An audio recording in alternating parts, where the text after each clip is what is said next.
about faith and forgiveness. He has dealt with them about the coming of the kingdom. And now we got a point there as he is leaving and going back towards his hometown. He's going through Samaritan to go back till perhaps some of his family and some of his friends in Galilee to meet some of them. And as he got through doing his work, he said he entered into a certain village, and there met him 10 men that was leper, which stood afar off. Now, these men was leper. We understand that leprosy was a disease that affected the nerve system. Leper is a disease that you could be seen talking, and your fingers might fall off, or else you can get a scratch and your ear might fall off. This was the disease that leper had back in these days. Leprosy, there was no cure for leprosy. So when an individual got leprosy, what they would do was cast them out onto an island by themselves. In other words, leprosy was a death sentence, and they would send them off to die. And this was the law up under the Levitical law. This was up under the Mosaic law that was given in the book of Leviticus about what to do with men with leprosy.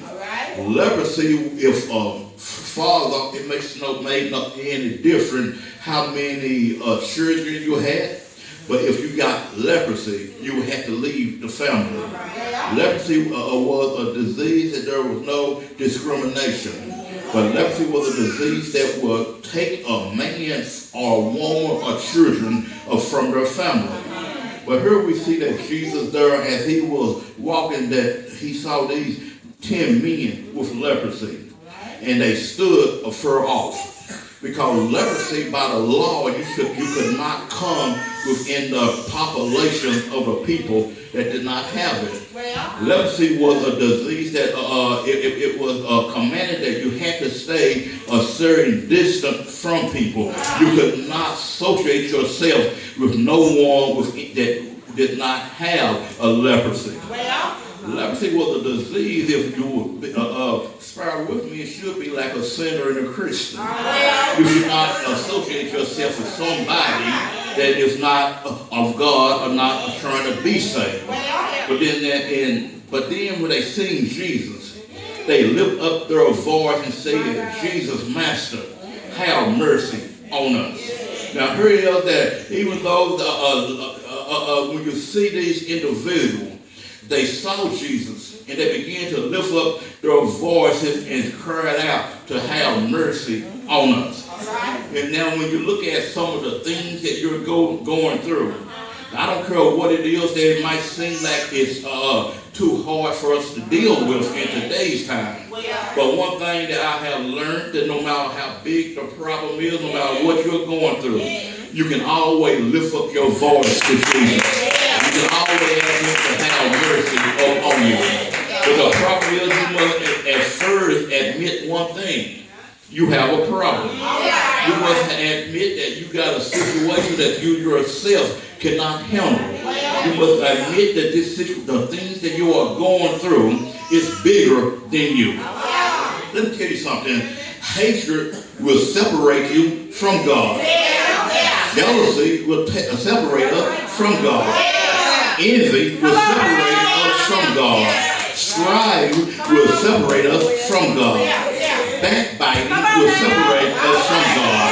But there is a time, but one thing about it, all these things that were named, Jesus can still heal you and cleanse you from all these things, but you got to first admit, I have a problem. And this is what's wrong with a lot of churchgoers. I don't say that about Christian, because there is a difference between a Christian and someone that just goes to church. See, a Christian will know how to love, because a Christian simply means to be Christ-like. A churchgoer is someone that you can be still in the world. You can still be doing anything you want to do, but you just can come to church out of obligation to someone.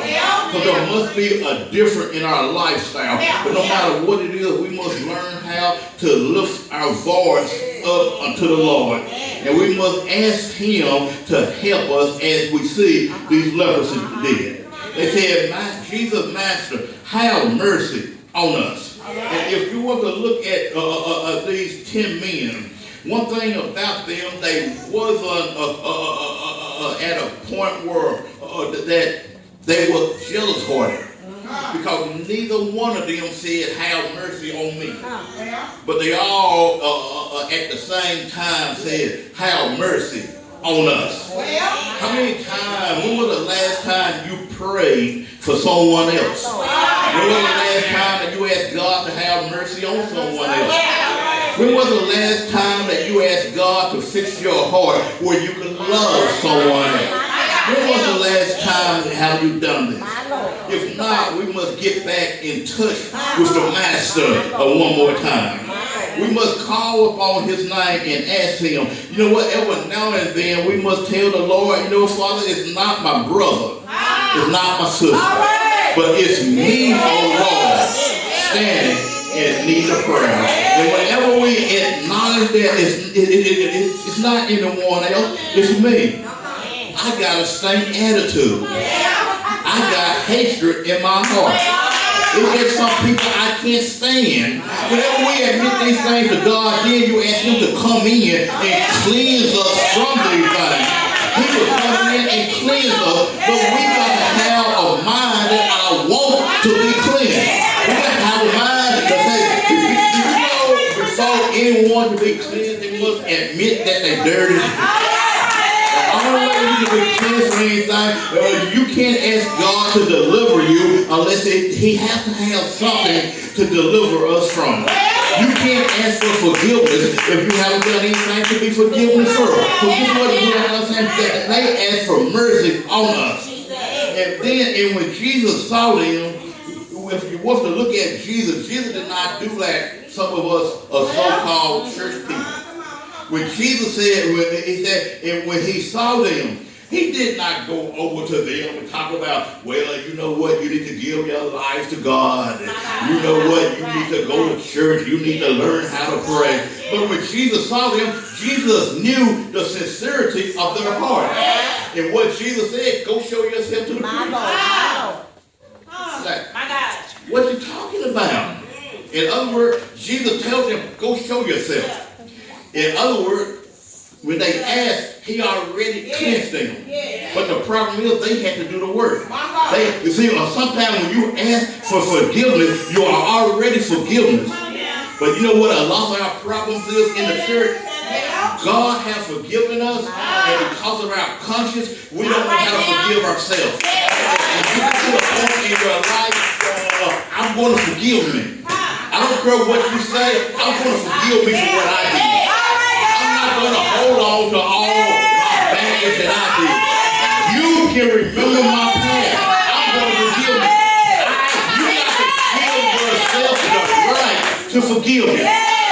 First of all, I did wrong. I done messed up. I done did a lot of things. But you know what, God? If I'm asking for your forgiveness, and whenever you forgive me, I'm forgiving myself. And if you forgive yourself and learn how to move on, and don't see, a lot of times we will forgive ourselves, but then we'll get around certain people, and certain people start telling you about your past, about what you did wrong, and before you know it, you got that old nature back in you.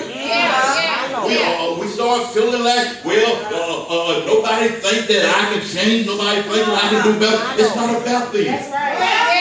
This walk of life that we're walking, it has nothing to do with anyone else. It has nothing to do with your mama, nothing to do with your daddy, nothing to do with your husband, nothing to do with your wife, nothing to do with your kids, but it's all about me. The Bible says this. The Bible says every man must work out his own soul salvation.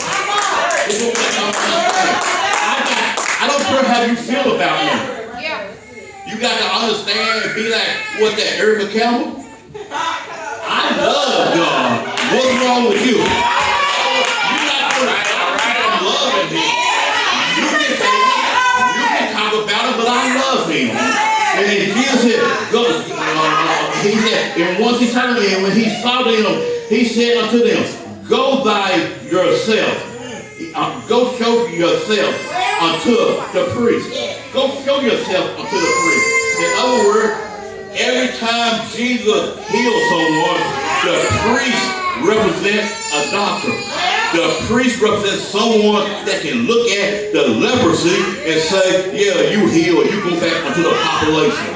And so Jesus tells them, go show yourself to the priest. First of all, if you did not have faith in God, and the first thing that they could have done, I can't go to the priest because I have leprosy. I can't go to the priest because I can't go back to the population.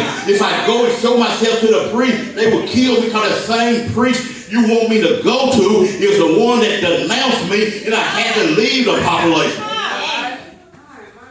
What that's telling you, the same people you left in the world, the same one that you got to show them. People talking about you don't have to prove yourself to nobody. You don't have to prove yourself. The Bible says, let your light so shine so men that they might see your goodness. Yes, you don't have to prove it, but you have to walk where they can see it. You got to walk among people that they can see you. And whenever people see you, the first thing they will say, no. That's not the same person. Because that person, they did not have leprosy. They had a bad temple. That person was still sweet out of a cake. That person was an alcoholic. That person was a drunk. That person was on the corner. But look at them now. Not only do they don't even look like that anymore. There's something about that we have to prove ourselves to ourselves. Do you know that you don't never have to prove yourself to no one except yourself? Do you know this is why so many of us always turn back into the world? Because you get around friends. And if that friend is out there in the world, that friend is drinking in the world, and before you know it, at first when you're out there with friends, I'm just hanging out with Sharon. I'm not doing nothing with Bobby. They drink, but I don't. But before you know it, the same thing they drinking, they've been easing over to you, and you've been a little drinker.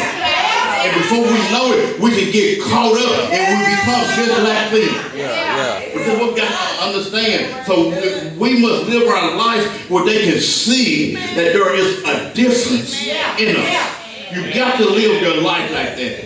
And so, but the problem is, and it came to pass that as they went, they were cleansed. In other words, whenever God tells you you're clean, just get up and believe it. God tells you that you're healed. If you, I don't care, you might be laying on your bed of affliction. The doctor might have told you that you're going to die. But if you ask God to heal your body, and once God come in and touch your body, you might lay there. But you got to believe I'm healed. Let me tell you something. As you all know, in 2011, I was paralyzed. Couldn't walk. The doctor told me I would never walk again. But God told me, now look here, I didn't give you that report. Whose report are you going to believe? Are you going to lay there and be paralyzed? Or are you going to get up and walk? Came home. I was in a wheelchair.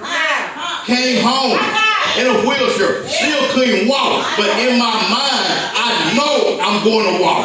In my mind, I know I'm going to walk. And so, every now and then, you got to defy the devil. When they tell you what you can't do, you tell them what God said you can do. You got to believe it. If God said it, I believe it. I'm going to get up and walk. And so, I believe that I'm going to stand up. If I can have enough power in my leg to stand up, I can walk. And so you got to understand, but you got to believe. You got to believe you're healed. You got to believe you've been delivered. You got to believe you've been set free. You got to believe no weapon formed against you. You got to believe. Everybody else believe that. You start believing. Whenever the devil comes telling you you can't walk, the devil, you say, you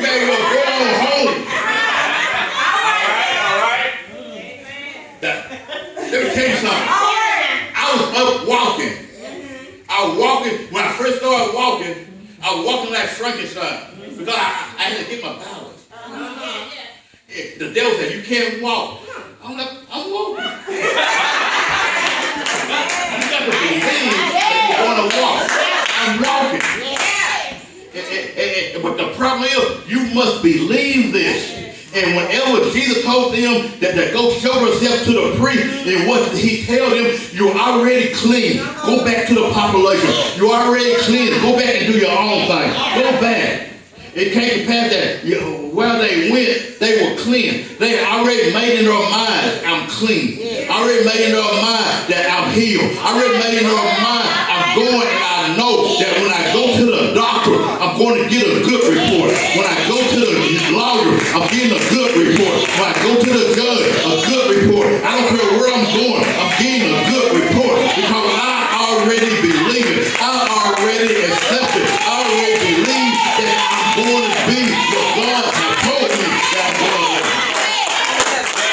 The problem is, and one of them, see, one of them, he began to walk with the rest of them. Let me tell you something. You got to be the powerhouse. And the one of them was walking.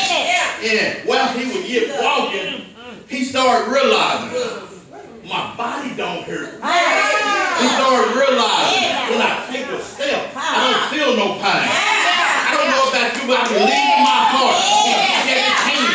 He said, if my hand look me. I believe he did. He had to look at his feet. He said, and my feet did too. I believe that he began to say, you know what? You all, if you want to, I got to go back. I got to say, Lord, I thank you. Lord, it could be other way around. He went back and said, every now and then, church, you must go back and tell the Lord, Lord, I thank you. I could have been an alcoholic. Lord, I thank you. I could have been on some street corner. Lord, I thank you. You took the taste of alcohol from me. You took drugs away from me. Lord, I thank you. You kept my enemy at bay. Lord, I got to say I thank you because all that you have done for me and how you brought me through is that in one of them, when he saw that he was healed, now he seen that he was healed and turned back with a loud voice and began to glorify God. Every now and then, you need to learn to glorify God. I believe the song will tell us that make a joyful noise unto the Lord. All ye lands. It said, unto his gates with thanksgiving. It said, be thankful unto him. And bless his name. Because God is good. God is good. And his mercy is endure for all generations. I will bless the Lord at all times. That's what I'm trying to tell you. He said, I'm got to glorify God. You don't know what he done for me. Then when he got there, the Bible said he fell down on his face at his feet. Every now and then, church, you need to get at the feet of Jesus. Every now and then, you need to, Lord, here I am, and giving you thanks. And he was a Samaritan. What you mean? He was a Samaritan. A Samaritan and Jew, they had no dealing with each other. Now, if you were to look here, the other 9 were Jews. As long as they had leprosy, they could walk together. Because leprosy, and whenever you were drug addict, whenever you were alcoholic, whenever you were drunk, whenever you were crack, you don't see colors. You don't see black and white. The only thing you see is another high. You're not worrying about what disease they have. You're not worrying whether they got HIV, or gonorrhea, hepatitis, or nothing. The only thing you want to do is hit that pipe. And they had leprosy, they could walk together, but something happened down the road. You heard, you see the one turned back. He went back to Jesus and he began to tell him, Lord, I thank you He said, I thank you. And Jesus said, now look here. You are a Samaritan. I began to hurt Jesus. He said, now was there a 10 that I heal? Where is the other 9? And I heard the woman. I was going my imaginary mind. He said, Master, I don't know about them, but I have to give an account for myself. I don't know where they went, but I have to come back and tell you thank you. I have to come back and say, Master, I love you, Jesus. I love you, Lord. I thank you for what you've done. I have to go back and give him the praise. Every now and then, in your life, you need to go back and give God the praise. You need to go back and say, Master, I thank you. And I heard Jesus. He said, where the 9? I heard Jesus. He looked around and seen a Samaritan on his feet. And Jesus said something to the boy. He said, now look here. Get up and go your way. Because you know what? The other one is cleansed, but you're healed.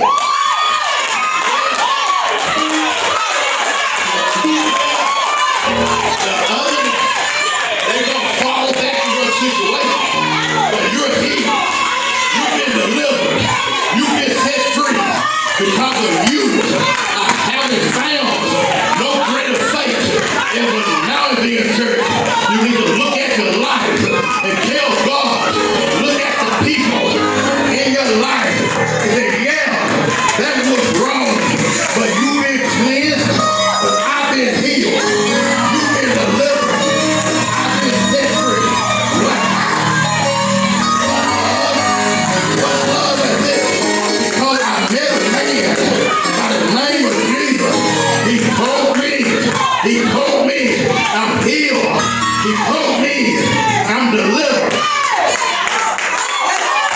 No matter what you're going through, you must understand. Sometime in our life, you can take medicine. Medicine can make you feel better.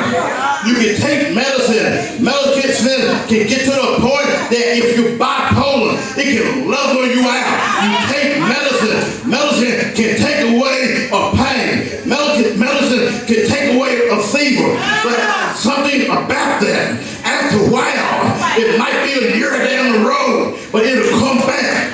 But baby, once you give it to Jesus, once you've been delivered, once you've been healed, it won't come back. Because I heard him when he told me to tell you, I know weapon formed against you, it won't prosper. You think I'm lying? Look at somebody and tell them it won't work. This time, it won't work. I know you're trying to bring me down. I know you're trying to scandalize me. I know you don't think of nothing. But look at me. Tell somebody you don't understand what I've been through. Some people, they see your life. They hear what you're telling them, but they don't understand. But if it wasn't for the Lord that were on our side, we'd all been dead. We'll be in trouble.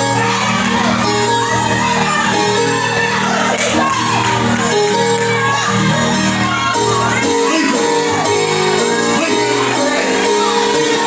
But Jesus, tell somebody, don't be scared to look at him. I don't care how they look at you. You tell them that's Jesus. It was Jesus. He touched me. It was Jesus.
you walk up on two fools arguing,